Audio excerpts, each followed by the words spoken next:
Acts chapter 14. And it came to pass in Iconium that they went both together into the synagogue of the Jews, and so spake that a great multitude both of the Jews and also of the Greeks believed. But the unbelieving Jews stirred up the Gentiles, and made their minds evil affected against the brethren. Long time therefore abode they, speaking boldly in the Lord, which gave testimony unto the word of his grace, and granted signs and wonders to be done by their hands. But the multitude of the city was divided, and part held with the Jews, and part with the apostles.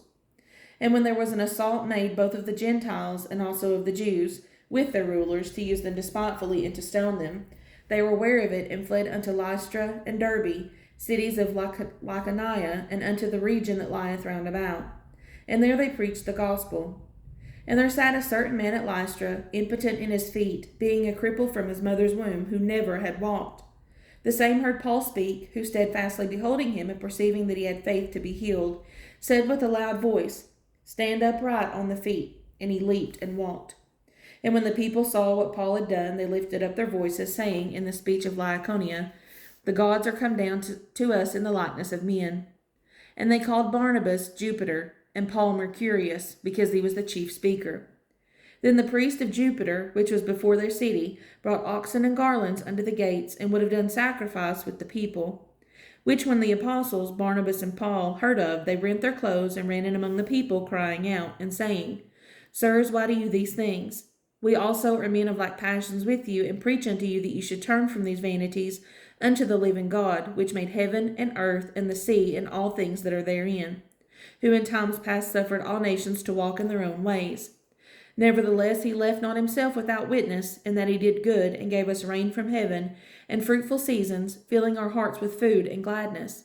And with these sayings scarce restrained they the people, that they had not done sacrifice unto them. And there came thither certain Jews from Antioch and Iconium, who persuaded the people, and having stoned Paul, drew him out of the city, supposing he had been dead.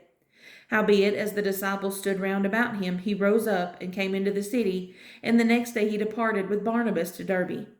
And when they had preached the gospel to that city, and had taught many, they returned again to Lystra, and to Iconium, and Antioch, confirming the souls of the disciples, and exhorting them to continue in the faith, and that we must through much tribulation enter into the kingdom of God.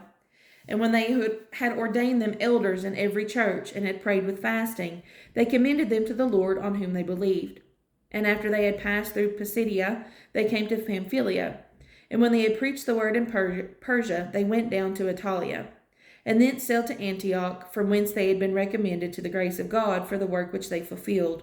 And when they were come and had gathered the church together, they rehearsed all that God had done with them, and how he had opened the door of faith unto the Gentiles.